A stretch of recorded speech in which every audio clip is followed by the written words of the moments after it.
So, a lot of times on our journey to self or our journey to happiness or whatever journey we're on, sometimes in our path, we get lost in our habits, in our habitual autonomous habits. Habits in our lives seem to play out by themselves. It's like go to sleep, wake up, go to work, go home, same shit every day.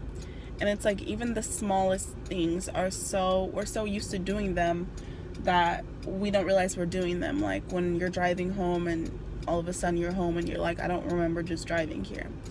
Those are the type of habits that are kind of embedded in us, in a sense of we might not necessarily want to do these things, or they might not be healthy, or at one time they served a purpose and now they don't, but we still do them just because it's I want to say more of like a reflex. That's how autonomous a habit can become. So I just want to break this down a little bit, because a lot of us beat ourselves up when we get stuck in the same routine. We call ourselves boring or whatever it is. I just want to break it down for you. So whoever you are, you have a desire, right?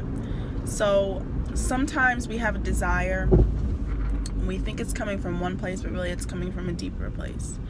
So let's just say this. Let's talk about food. Food is something that gives us a sense of comfort, that's for sure, and also a sense of control. Let's say your desire is to eat something really salty, something that's really gonna comfort you. That desire or craving, it's not just a craving in and of itself. You just don't simply want junk food. What's really happening is you want to feel good, right?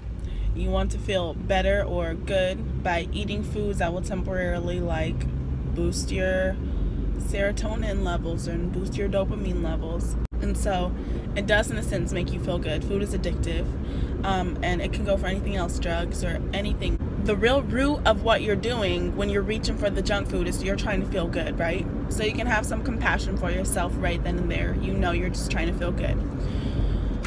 So now that you know that you're actually trying to feel good, ask yourself, will eating this make me feel good? And I'm talking about mostly physically, because we try to feel good mentally and then we end up making ourselves feel bad physically.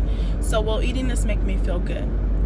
If it will, then eat it. If it won't, you know your true desire is to feel good, so eat something that will really make you feel good, right? Food makes us feel in control, and that's why we develop eating disorders and that sort of thing. I'm gonna put my headphones in. That's why a lot of us, we develop eating disorders, because sometimes the exterior, the food, is the only thing that can make us really feel in control. I also found myself if I'm always in a bad mood, the only thing I look forward to is eating. Okay, at least I can choose what delicious meal I'm gonna experience, that type of thing. So we really want control, but ask yourself, does food really give you control? I can pick what I eat and I can feel good, but then you find yourself sometimes spiraling out of control sometimes about food, whether that be out of control on one end of the pole, or there's overindulgence type of loss of control.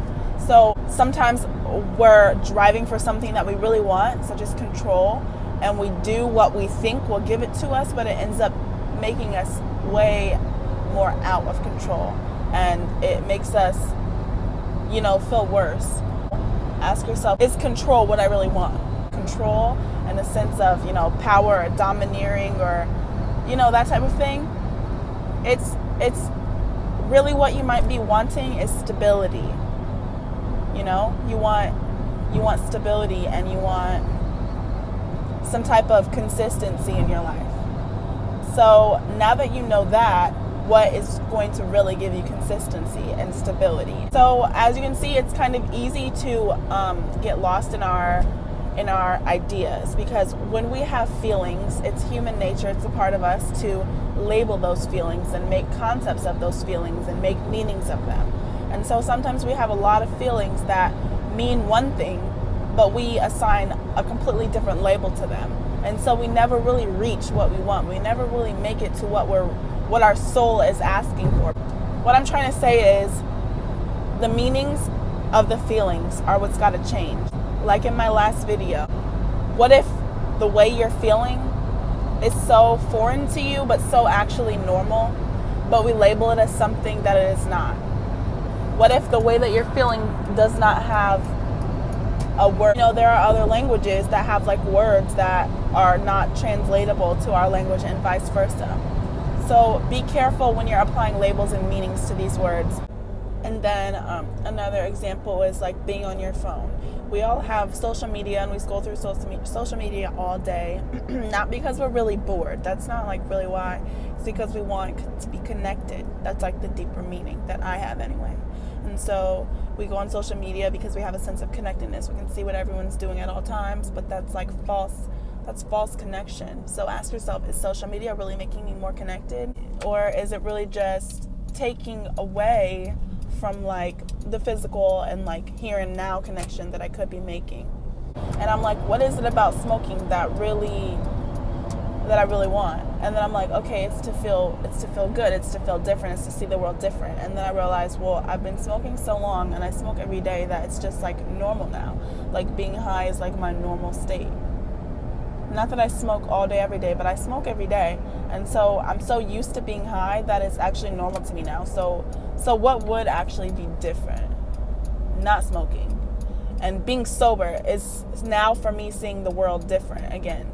So, but me not digging deeper, I would just think that, oh, I just want to feel different, so I'm going to smoke, not realizing that it no longer serves the same purpose. If that's a habitual desire, I would definitely go deeper. Ask yourself, what is it from this thing, from this exterior thing that I really want? Behind the obviousness of it, you know? Once you figure that out, everybody is different. You assign your own new meaning to a feeling. Stop assigning negative labels to feelings. And assign your own meaning and figure out what it is that your heart is trying to tell you, because everyone's is different. And that's why language is so difficult sometimes. Try your best to like create your own beliefs and create your own labels and figure out these habits. And then you will start to see your life change little by little.